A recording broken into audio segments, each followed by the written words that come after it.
this is Dave with NTI, and today I'm going to walk you through replacing a Sola controller in your TFT boiler. If you do happen to have a control fail and you need to replace it, first thing you're going to want to do is turn the boiler off. And to get access to the controller, the easiest way to do this is to remove the 4 screws that hold the screen on. So those are in the top, right, and left on the sides here, so we're going to take those out.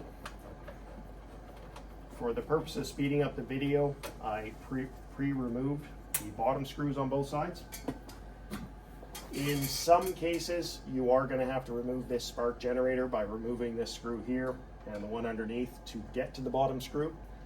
On this boiler, as I said, I've removed that previously, so we'll take these guys right out. Just hang on to that so we don't drop it, and we're going to pull that out of the way and just disconnect the wires and set it to one side.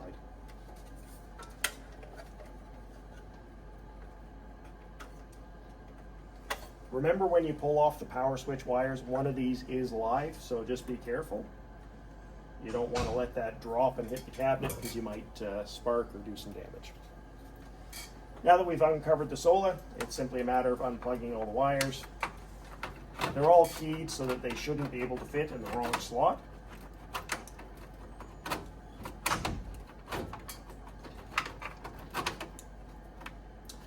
Now, before you go too much further, you want to look at this plug.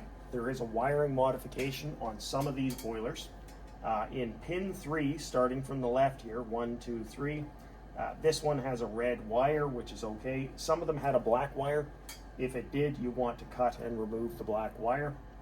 And what you could do is tie it into position 6 here, or just cut it off and leave it. It's just a grounding wire.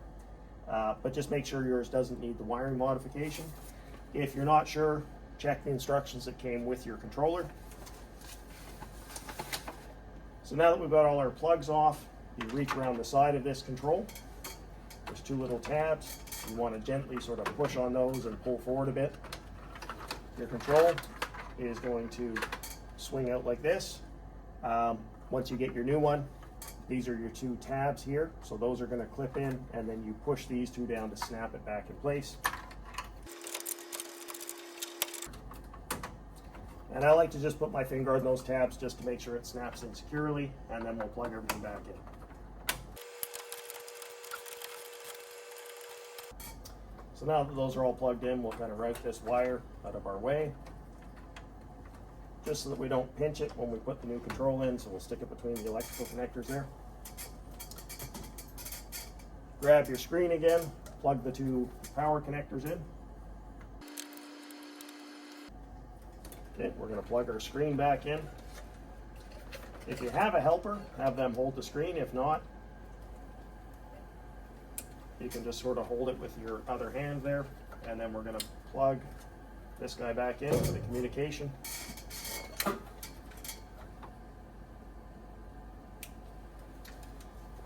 And now we're going to reinstall this. Just use care that you don't pinch any of your wires.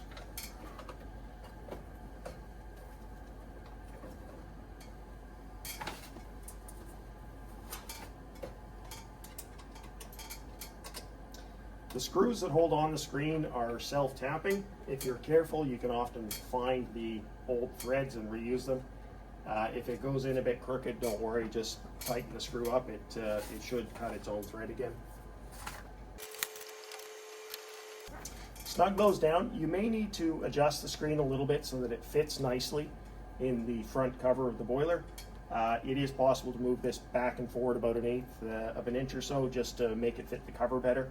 So if you notice like an ugly gap around here, you can move the screen out, or if you're having trouble putting the cover on, you may want to loosen these screws and push the screen in a bit. So I'll snug those up, turn our boiler back on. So you've already checked to make sure this was done before you started, so we'll skip over that. And the next thing we have to do is program our boiler. So I'll wait for this to boot up. Now that the boiler's finished booting up, we're going to touch the picture of the boiler control. We're going to press configure, go into system identification and access, and look at this version number up here, NTI FT Gen 032917. You want to make sure that it at very least says FT Gen, that means fire tube. This control is shared with a different platform of boiler, the LX series. If the wrong control gets put in this boiler, it is possible for it to fire up and not be safe. So you just want to make sure you have the correct one. Hopefully the parts department sent you the correct part. So we're going to back out of here. And you want to transfer all of your central heat settings, outdoor reset, domestic water, according to the application you're working with. The parts that are boiler specific are going to be the modulation rate adjustments. So you're going to go down until you find modulation configuration. You're going to look up your model of boiler on the right hand side. So we've got the TFT 60 all the way up to the 399. This particular one happens to be a 110. So I'm going to look down, find my 110 configuration, and it says the maximum is 7,000 RPM. And you'll notice when I tried to touch that, I get an error code telling me I need to log in. Hit the picture of the padlock in the upper right hand corner, type in Sola, S-O-L-A. Watch that you don't hit the 0, it's right up here. Now the padlock's unlocked, we're logged in. We can adjust this by clearing it and typing in the number that we want. That's okay. You're going to go down to the minimum modulation. And I'm going to double check here, TFT 110, 1625. This is already set correctly, so I don't need to change it. And once you've configured those two things, you've completed the setup on your new TFT control. If there's any remaining parameters that require setting, go in and set those now. If you have any questions, as always, give us a call at TechSport 800-688-2575. Thanks for watching the video today. If you'd like to check out more videos, see the link below. Don't forget to like, share, and subscribe to our channel for all the future updates. And also check us out on Facebook, LinkedIn, and Instagram.